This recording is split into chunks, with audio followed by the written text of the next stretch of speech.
The Opal card is a lovely device. The transport ticketing system is generally working well for everyone who has made the move. There have been a few questions about fares and discounts and deals and pensioners and student discounts, etc.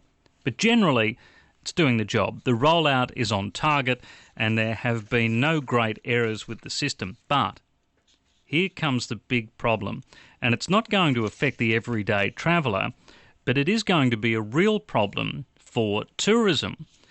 With more outlets selling the card and the rollout almost complete, the paper tickets are going to be a thing from another era. On September 1, they are ditching a bunch of the paper tickets, but the plan is that they all go. They will be something that sits in a museum or at the bottom of a drawer, and your grandkids find it one day and ask you what the hell it was all about, this strange paper thing that you've got in your drawer. But do we really want tourists turning up in the city? They're here for a couple of days. They would like to have something to eat. They'd like to have a look at the Opera House, take a train trip across the bridge, go for a quick shop. Do we really want them to have to go through the process of getting an Opal card, not just grabbing a paper ticket and hopping on the nearest piece of public transport?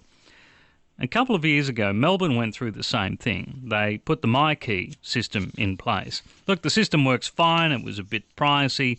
Took too long to get it going, but it's fine. Everyone in Melbourne seems to be happy about it, but they ditched the paper tickets, which is what Sydney is about to do. And if you arrive in town and you want to ride on a couple of trams around Melbourne, you need to go and pay for a card and pay for the fares on top of that. Can cost about $13 per person just to get the ticket with a few fares on it. We don't want that. We seriously do not want that. It's been a real tourist turn-off in Victoria, and it is threatening to do the same thing here.